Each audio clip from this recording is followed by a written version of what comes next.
암호화폐가 블랙홀처럼 금융권의 모든 이슈를 빨아들이고 있습니다. 정부는 다른 어떤 분야보다 후진적인 것으로 평가받는 국내 금융 시스템 전반을 개선하는 금융 혁신을 추진 중인데 암호화폐 가려서 관심을 끌지 못하고 있습니다.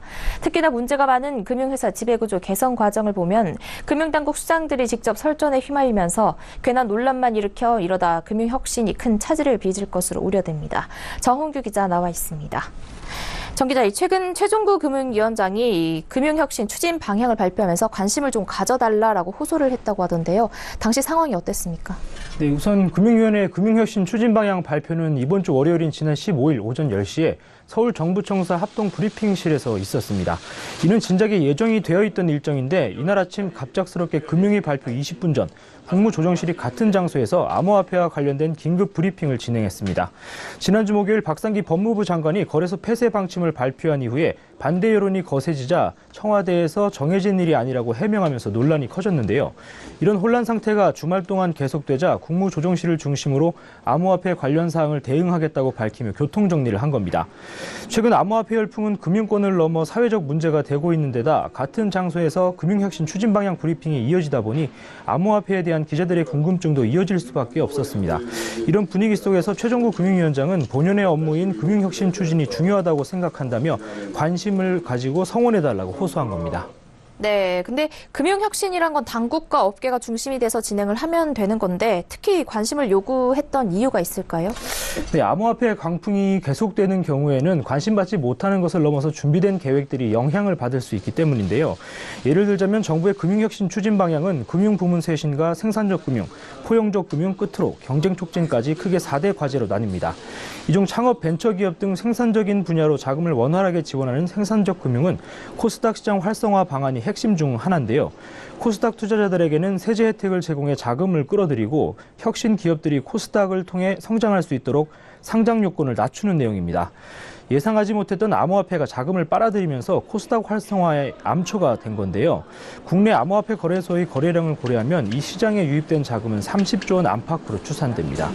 최근 코스닥이 좋은 흐름을 보이고 있기는 하지만 암호화폐만 아니었으면 충분히 더 오를 수 있었다는 분석도 나오는데요. 가장 우려스러운 것은 암호화폐 투기가 진정될 때 급격한 가격 폭락이 이뤄지는 것입니다. 정부는 암호화폐 열기를 코스닥으로 옮기는 것을 이상적으로 생각할 수 있는데 이 경우에는 아예 엄청난 자금이 사라지는 피해만 나을 뿐입니다. 네, 지금 금융권에서 이른바 관치 논란도 암호화폐 못지못하게 뜨거운 이슈인데요. 이 지배구조 선진화라는 게 금융권 전체가 대상이 되어야 하는데 특정 회사 하나로 이제 집중이 되면서 당국이 오히려 진위를 의심받고 있다 이런 이야기도 나오던데요. 네, 당국에서는 금융회사, 금융지주 회장들의 손쉬운 연임 구조를 지적하고 있고 업계에서는 민간 금융사 인사에 개입하는 관치라며 반발하고 있습니다. 경영진이 사회이사 선출에 영향력을 발휘하고 이 사회이사들이 또 회장과 행장을 뽑는 구조에 문제가 있다는 당국의 지적이 틀린 말은 아닌데요. 관치라는 업계의 주장 역시 그간 정권이 바뀔 때마다 특정 인사 찍어내기가 있었던 것을 고려하면 터무니없게 들리지도 않습니다. 문제는 최종구 금융위원장과 최영식 금감원장이 특정 회사와 임무를 겨냥한 듯한 발언을 반복하면서 CEO 승계 절차 투명화라는 명분이 의심을 사고 말았다는 겁니다. 최근 금융혁신 과제 중 금융부문 쇄신은 마치 금융당국 대 하나금융의 대립처럼 보이는데요. 특히 회장 선임 절차를 중단하라는 금감원의 요청을 하나금융이 거절하는 가운데 나온 최종구 금융위원장의 발언은 이 같은 의혹을 확신 수준으로 바꿔버렸습니다. 문제의 발언은 금융인들 중에 우리가 하는 일은 언제나 옳고 어떤 경우에도 간섭받아서는 안 된다는 우월의식에 젖어 있는 분이 있다면 빨리 생각을 고쳐야 할 것이라고 한 부분인데요. 간섭받아서는 안 된다는 우월의식이라는 부분이 당국의 중단 요청에도 김정태 회장의 연임 시도를 강행하고 있는 하나금융을 지목한 것으로 해석된 겁니다. 이후 금융위는 금융권 전체의 변화 필요성을 강조한 것이며 특정 회사나 사례를 염두에 둔 것이 아니라고 해명 자료를 냈지만 십정과 내용을 모두 고려할 때 금융권 관계자라면 이를 그대로 믿기 힘든 상황입니다.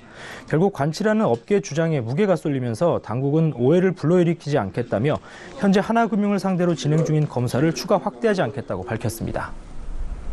네, 정부의 금융 혁신을 둘러싼 우려를 정홍규 기자와 짚어봤습니다. 고맙습니다. 네, 감사합니다.